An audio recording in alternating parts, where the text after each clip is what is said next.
इस सुविधा से हमारा क्या बनेगा? क्या मैं इससे सुखी हो जाऊंगी, अमर हो जाऊंगी? जागवल कहते ना, अमर तो नहीं हो सकती। वो क्या कहती है? उस धन को लात मारते हुए वो कहती है, ये न हम न अमृता श्यामा तेन हम किम कुर्यम। जिससे मैं सुखी या अमर नहीं हो सकती, उसको लेकर मैं क्या करूंगी? मुझे ये धन नहीं चाहिए, अस्वीकार कर देती है। फिर महर्षि याज्ञवल्क्य उसकी प्रशंसा करते हुए उसको बड़े प्यार से बुलाते हैं। मैत्रेयी, यही कारण है कि मैं तुम्हें इतना प्यार करता हूं। अब तुम आओ मेरे पास,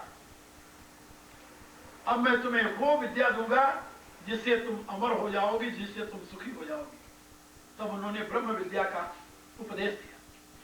तो मैं आप लोगों को बता रहा था कि कामना की वृद्धि का कहीं अंत नहीं है, कहीं अंत नहीं है। एक महात्मा ने कहानी सुनाई। एक व्यक्ति था, अपने किसी मित्र के पास गया, तो वहां पर देखा उसने कोई पुरानी चीज ला करके रखा हुआ था अपने कमरे में, जिसे एंटीक कहते हैं, एंटीक। उसने देखा तो बहुत अच्छी चीज है। बोले हाँ। उसने कहा कि ये 200 वर्ष की पुरानी है, इसे मैं ला कर रखा है। बड़ी अच्छी बात सोचने लगा, हमें भी लानी चाहिए। ढूंढता रहा, वो भी ले आया।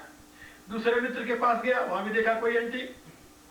ऐसे उसके जितने मित्र थे, 10-20 मित्रों के पास गया, और जिसके यहाँ कोई एंटीक देखे वो सोचे कि हम भी ये ले आए। अब एक एक करके वो ले आया।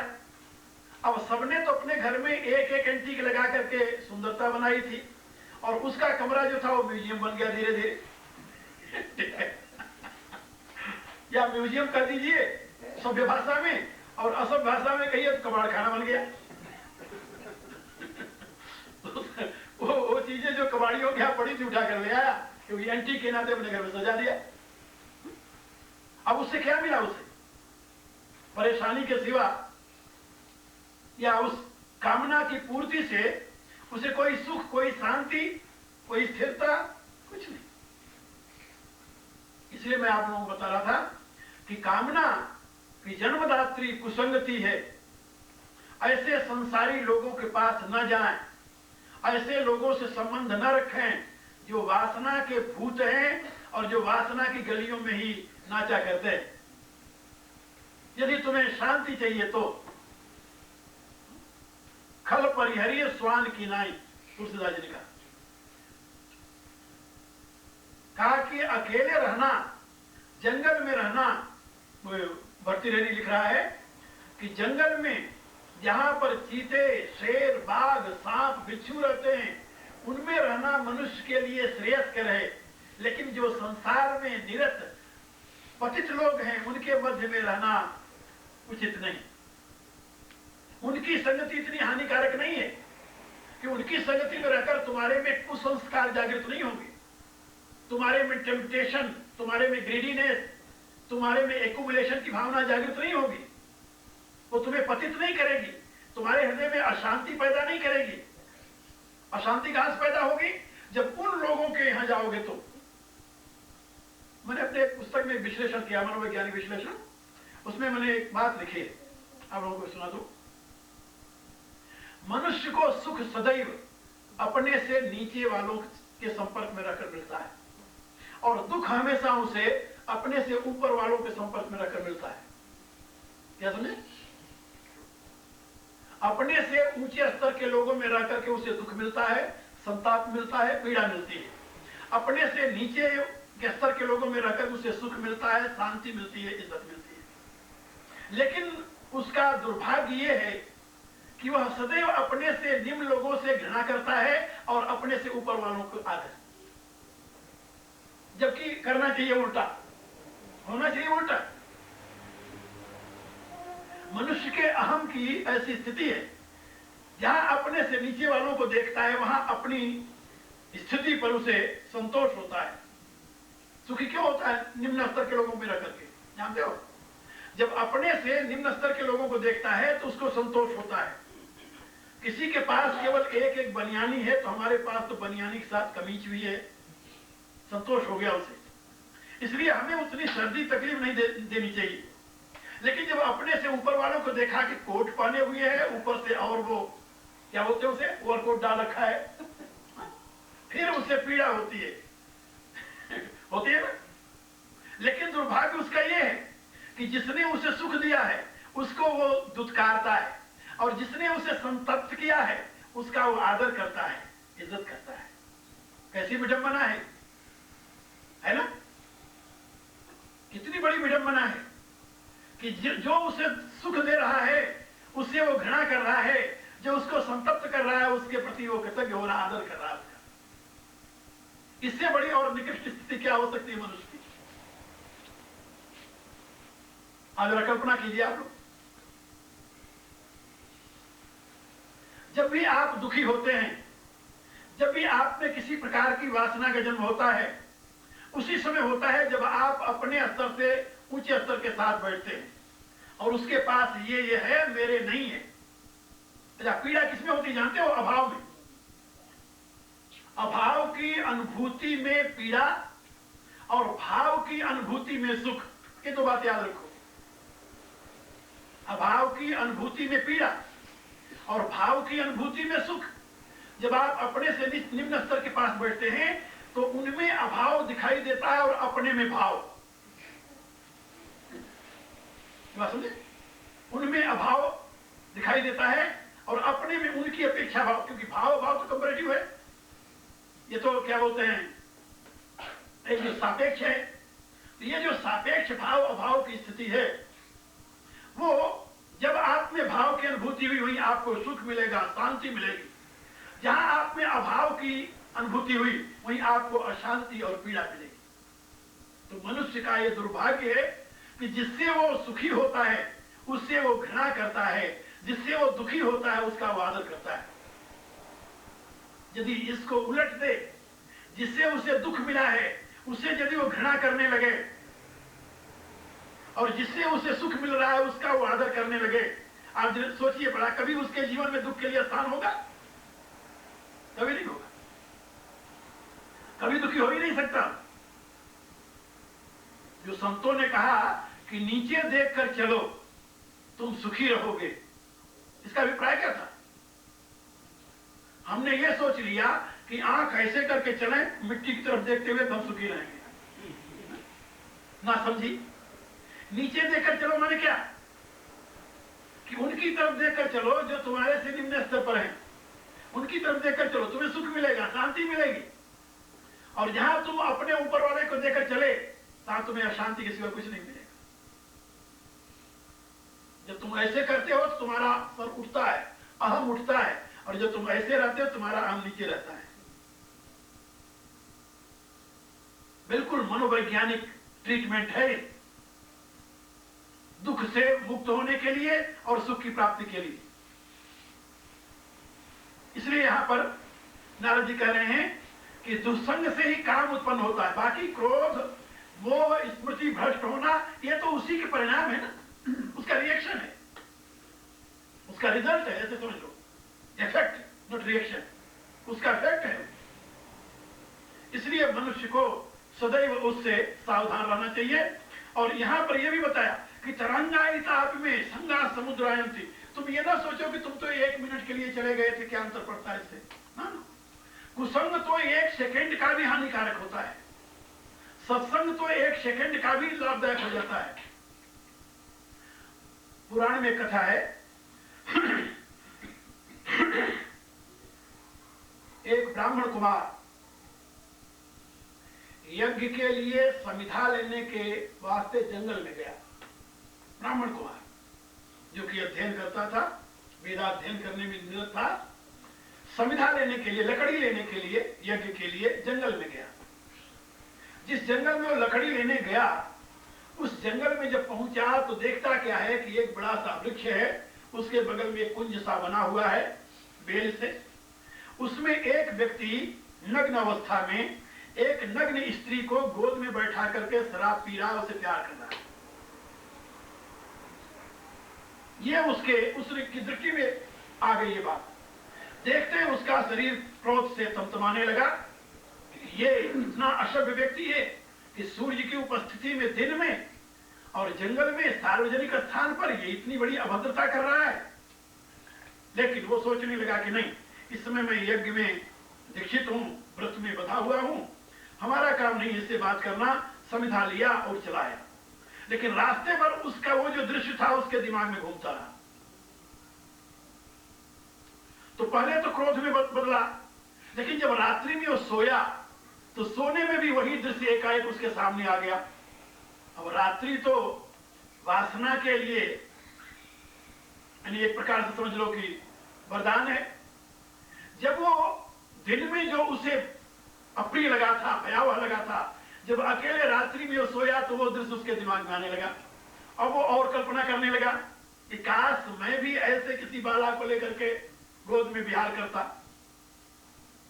देखिए, यह संस्कार जागृत हुआ उसके, और रात्रि भर उसको नींद नहीं आई, और धीरे धीरे उसके विषय में सोचते सोचते रात्रि भर में वो जो विचार था ना, थॉट जो था, वो प्रगाढ़ हो गया, प्रगाढ़ हो गया। और सवेरे उठते उठते उसके दिमाग में आया कि मैं भी चल करके पता तो लगाऊं कि वो कौन स्त्री थी। बस एक शायर ने लिखा है, मैं पहले भी कई बार सुनाया होगा आप लोगों को, कि सिर्फ एक कदम रखा था, सिर्फ एक कदम रखा था गलत राहे शौक में। शौक में आकर के सिर्फ एक कदम रखा था गलत राहे शौक में, मंजिल तमाम उम्र मुझे ढूंढती रही, नहीं मिली मंजिल कभी। हम मंजिल को ढूंढने के काबिल नहीं थे, मंजिल ही ढूंढते रही, हम पहुंचे नहीं कभी। उस ब्राह्मण कुमार ने रात भर के उस चिंतन के प्रभाव से संगात संजायते काम, बार बार चिंतन करने से, ध्यायते विषयान पुंस संगस्ते सुपजायते, बार बार विषयों का ध्यान करते करते उसमें उसकी आसक्ति हो गई, और संगात संजायते काम। अब वो आसक्ति जो हुई उसने उसे प्रेरित कर दिया कि चलो तुम भी ऐसे करो। अब वो सोचने लगा, पहले तो पाप पुण्य का थोड़ा द्वंद्व हुआ आपस में, लेकिन वो दूसरी प्रवृत्तियां, डेमोनिक जो पावर था वो हावी हो गया। उसने कहा कैसा पाप, पाप का है, अरे जब उसको पाप नहीं लग रहा तो मुझे क्या पाप लगेगा। अपने यहाँ कहते हैं देखी देखा पाप, देखी देखा पुण्य। जब उसको नहीं कुछ लग रहा तो हमें क्या होना है, और जो उसको होगा वो हमें भी हो जाएगा, कौन हम अकेले रहेंगे। लोग ये भी सोचते हैं ना। चल पड़ा उसी वेश्या के यहाँ पहुंच गया जिस वेश्या को लेकर के वो उस दिन यानी वो कर रहा था, उसी वेश्या के यहाँ पहुंच गया, और धीरे धीरे उसने सारी जिंदगी उस वेश्या के लिए लगा दी, और उसके पास जो कुछ था वो वेश्या को ले जाकर देता रहा, उसी के साथ रहता रहा। जानते उसका नाम क्या पड़ा आगे चल करके? अजामिल। आप लोगों ने पढ़ा है ना अजामिल की कथा, सुनते होंगे, गीत में गाते हैं, गणिका के अजामिल तारे, पढ़ा है? ये उस अजामिल की कहानी सुना रहा हूं।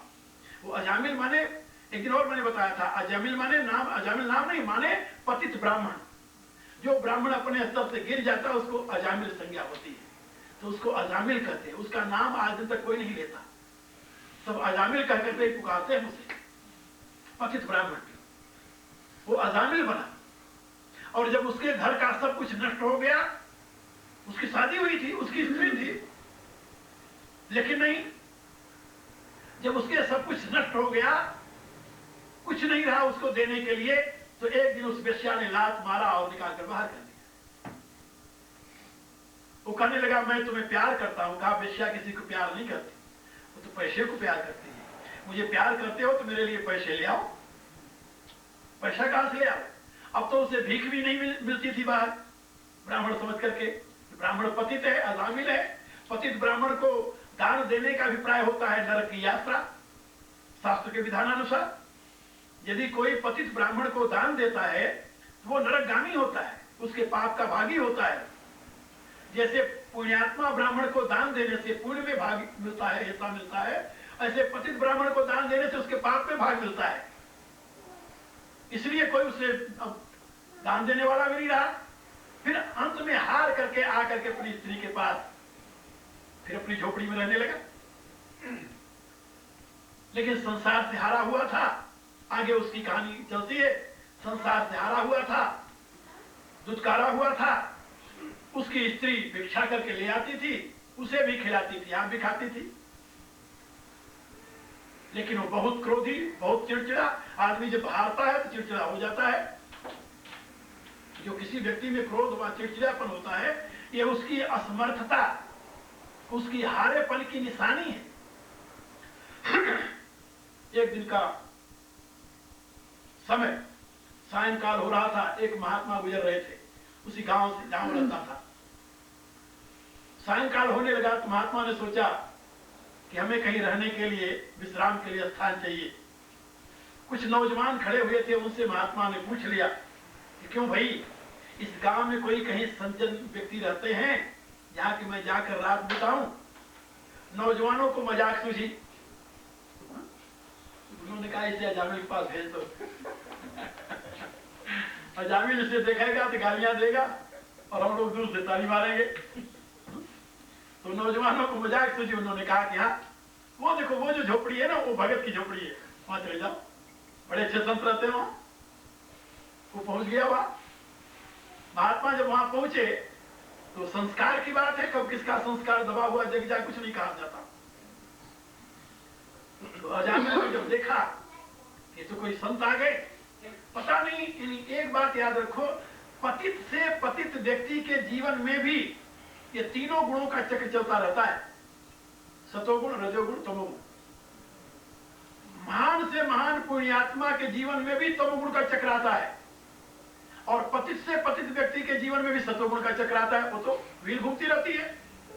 अब जिस गुण में आपका कोई कार्य प्रवृत्त हुआ, जिस गुण में आप किसी कार्य में प्रवृत्त हुए, यदि उसके लिए अनुकूल गुण चल रहा है आपके चित्त में, फिर तो उस कार्य में आपको सफलता मिल जाएगी। आपके चित्त की अवस्था इस समय तमोगुण में चल रही है और आप बैठ गए ध्यान लगाने के लिए, खाक ध्यान लगेगा, समझे? फिर ध्यान नहीं लगेगा क्योंकि वो तो रजोगुण तमोगुण चल रहा है। जब सतोगुण आवे उस समय आप आंख बंद करके बैठ जाए तो ध्यान लग जाएगा। इसी रूप से कौन गुण किस समय आपके जीवन में प्रवाहित हो रहा है, इससे संबंधित आपका ज्ञान यदि सजग है तो आप उसमें सफल हो जाएंगे। हमारे यहाँ एक श्वास की प्रक्रिया है जिसको स्वर शास्त्र कहते हैं, स्वर शास्त्र। तो कौन गुण इस समय आपके जीवन में बरत रहा है, इसको जानने के लिए स्वर शास्त्र में स्वर को देखते हैं। कौन सी नाक चल रही है, दाहिनी नाक चल रही है या बाईं नाक चल रही है, या दोनों चल रही है, या दोनों बंद होने जा रही है। ये चार अवस्थाएं होती है। कभी कभी आपने देखा होगा दोनों स्वर बंद हो जाता है। आप मुंह से श्वास लेते हैं और यदि मुंह बंद कर लें तो आपको घुटन होने लगती है। कभी कभी आपका दाहिना स्वर चलता है, कभी बायां स्वर चलता है। देख सकते हैं आप कौन सा स्वर चल रहा है, बड़े आराम से पता चल जाता है। और कभी दोनों चलते रहते हैं।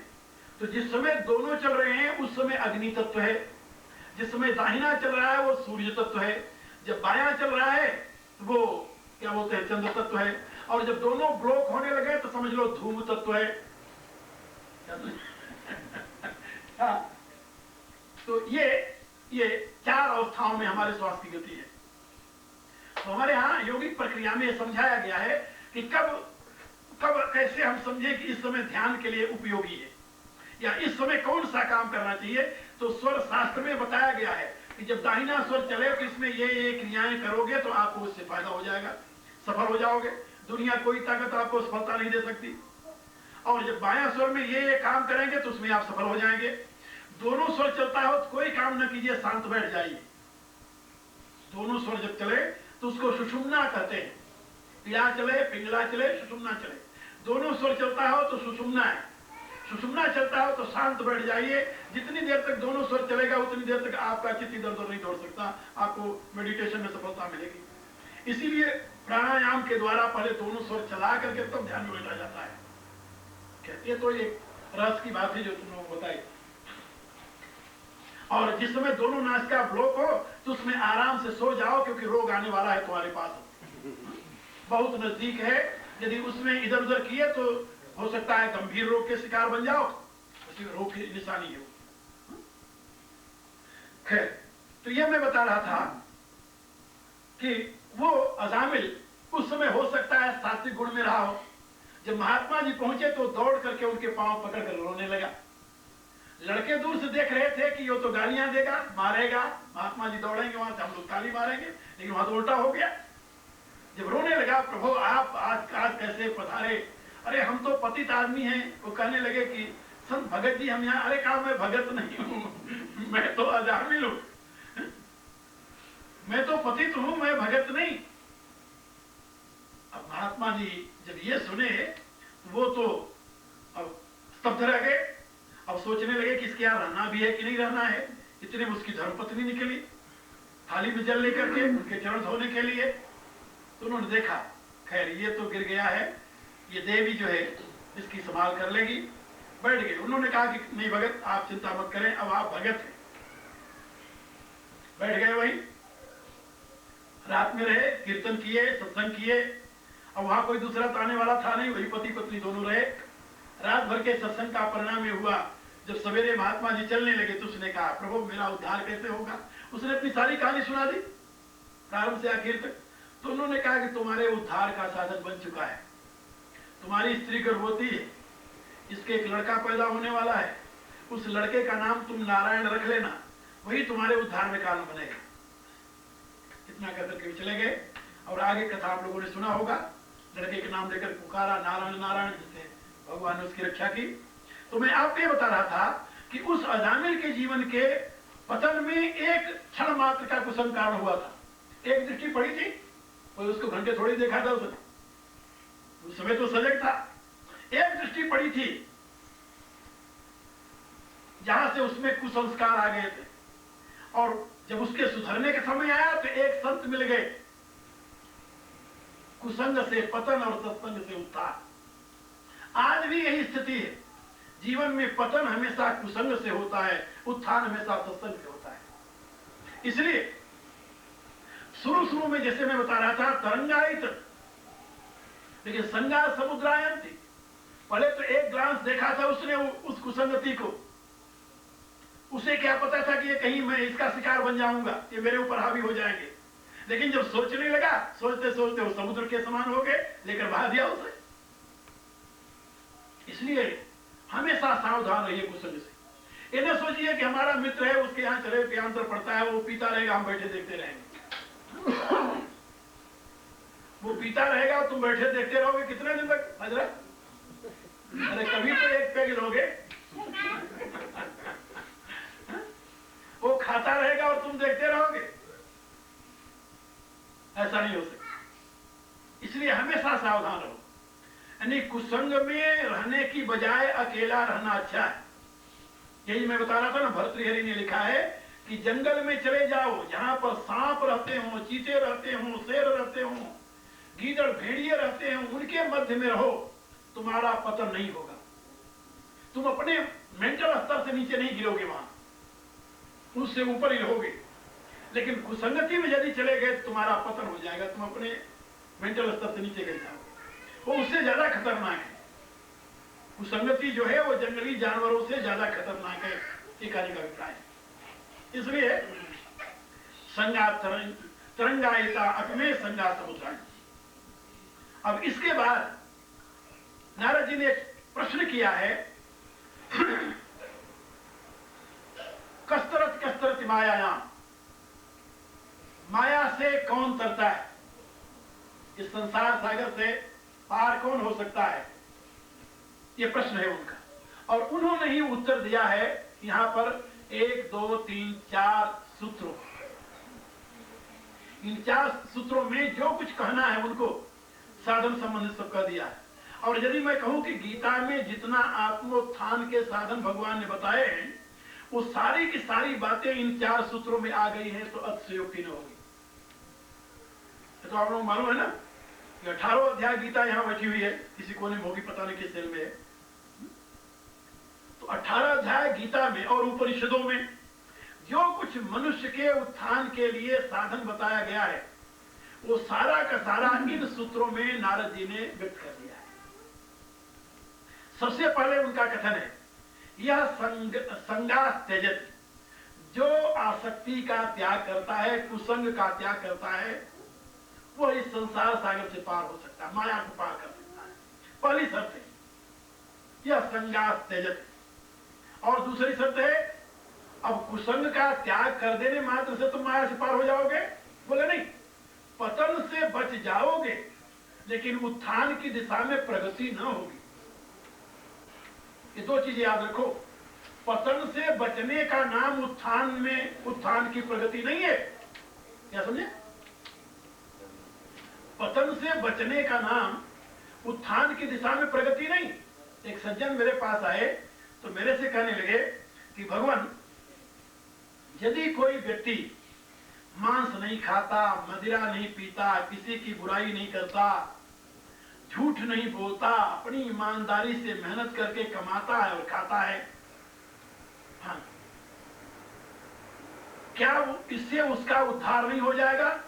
हम कहा यदि एक बैल का उद्धार होता होगा तो उसका भी हो जाएगा, क्योंकि बैल झूठ नहीं बोलता, बैल मांस नहीं खाता, बैल मदिरा नहीं पीता, बैल अपनी मेहनत की कमाई दिन भर घास खा लेता है।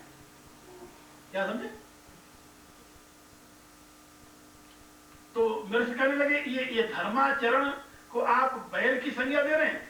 हम कहा यदि इसी का नाम धर्माचरण है तो पशुता किसे कहोगे तुम? ये धर्माचरण नहीं है। धर्माचरण नेगेटिव नहीं है। क्या समझे? धर्म नेगेटिव नहीं है, वो पॉजिटिव है। वो पैसिव नहीं है, वो एक्टिव है। ये ना करना धर्म नहीं है, या फिर ये करना धर्म है। झूठ ना बोलना धर्म नहीं है। यदि तुम झूठ नहीं बोलते तो बड़ी अच्छी बात है, लेकिन उससे तुम महात्मा नहीं बन जाओगे। का फिर का सत्य के लिए समर्पित होना महानता की बात है। झूठ न बोलना महानता की बात नहीं है। कोई पशु झूठ नहीं बोलता जिंदगी में। बोला है किसी ने? क्या रहा आप लोग? किसी पशु ने झूठ बोला कभी? बिल्कुल नहीं। और सबकी सह करके चलने वाला गधे से बड़ा कौन हो सकता है? जितना भी बोझ लाते जाओ बेचारा नहीं करता, नहीं करना जानता ही नहीं वो।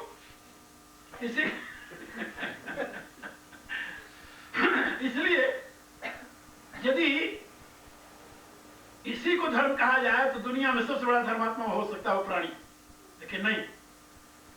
धर्म जो है एक्टिव है, धर्म जो है क्रिएटिव है, धर्म जो है पॉजिटिव है, वो निर्माणात्मक है, नकारात्मक नहीं। फिर जो सत्य के लिए लड़ता है, सत्य के लिए समर्पित होता है, जो मेहनत करके अपनी कमाई खाता है, वो धर्मात्मा नहीं है। हाँ, एक अच्छा मनुष्य है, लेकिन जो मेहनत करके दूसरे के लिए समर्पित करता है वो धर्मात्मा है। जो मेहनत करके अपनी उधर पूर्ति करता है, अपने बाल बच्चों का पालन करता है, वो धर्मात्मा नहीं, वो पापात्मा भी नहीं है। इसका अभिप्राय नहीं है कि जो नहीं पढ़ा लिखा है वो मूर्ख ही होगा हमेशा, तो कोई कानून तो नहीं। लेकिन हाँ, वो विद्वान नहीं हो सकता, ये बात सही है। जो अनपढ़ है, जो शास्त्र का अध्ययन नहीं है, जो पढ़ा लिखा नहीं है, वो मूर्ख होगा ऐसा कोई नियम नहीं है, लेकिन वो विद्वान नहीं हो सकता।